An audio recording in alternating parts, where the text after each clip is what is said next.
Welcome to our few moments together on the Parsha.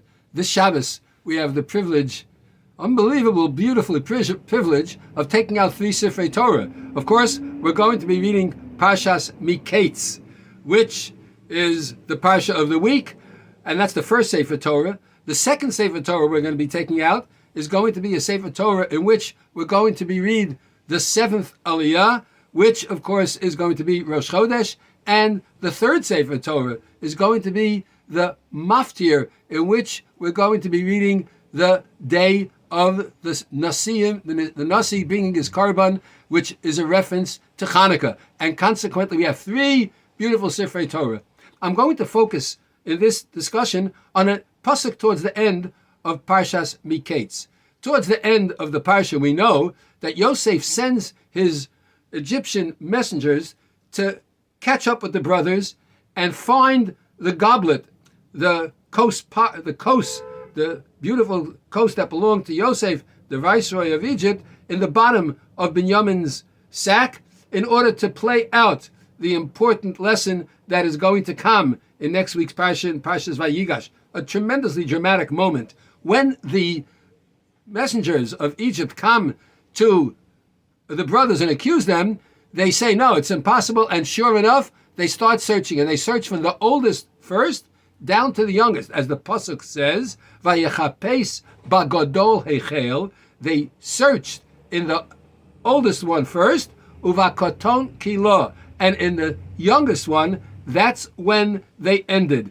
And the Sefer Menachem Tzion from Reb Menachem ben Tzion Zaks says so beautifully, and he explains, taking a bit out of context, this particular pasuk, I want you to notice, Vayechapes, when you search, bagodol, with a person who's a gadol, a person who is intelligent and an adult, someone who's a gadol baTorah, by him, everything is heichel. Everything is starting from the beginning. No matter how much one knows, if you're a real gadol, if you're someone who has stature, if you're someone who recognizes how much we have to grow, you're always saying, heichel, I'm at the beginning, I'm at the tchilah, I'm at the very beginning. No matter how much one knows, you'll ask them and they'll say, we have to learn more. We have to do better in our midos. We have to do better in our mitzvahs. We want to get better in life. We want to be a better person. It's always bagodol heichel. While when you talk to someone who's a katan, someone who really doesn't have it all together, and they self-aggrandize about themselves, by them it's always, Kila, I know enough, I have enough, I don't have to learn anymore, I'm not going to be anything more, and that's it. I'm satisfied with what I have, I'm a katan.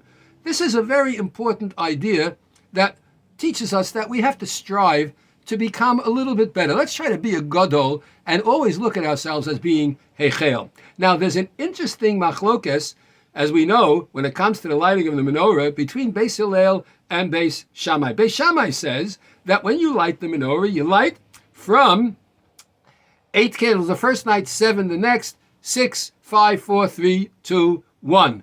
Notice it's diminishing, while Beis Hillel says, and we do like Beis Hillel, we light the first night 1, the second night 2, the third night 3, 4, 5, 6, 7, and finally on the 8th night 8. Notice what we're doing is we're always starting a new light.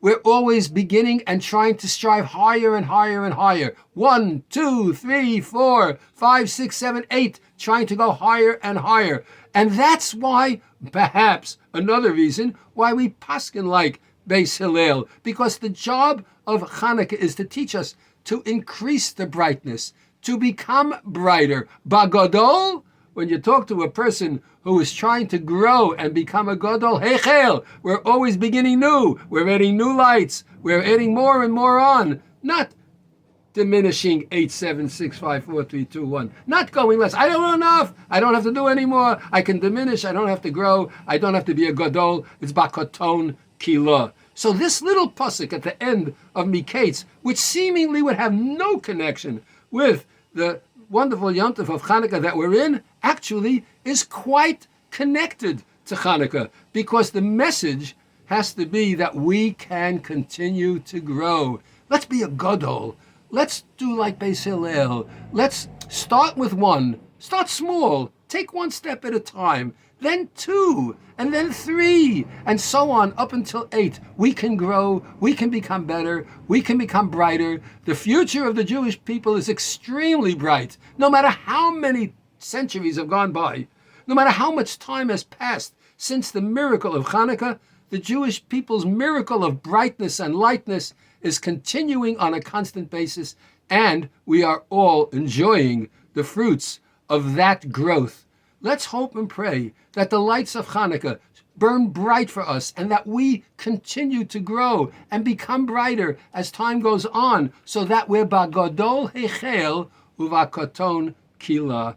I want to take this opportunity to wish everyone, first of all, a beautiful Shabbat Shalom u'Mevarach. Secondly, a Chodesh Tov. It should be a great, wonderful month upcoming for the Jewish people, each and every one, all of our beloved Jewish people. And finally, of course, it should not only be a wonderful Shabbos of brightness and greatness, but the Chanukah lights should continue to burn bright as a symbol for the Jewish people's eternity in growing ever stronger and brighter as time goes on. Shabbat Shalom u'Mevarach, Chodesh Tov, and Chag Urim Sameach to all.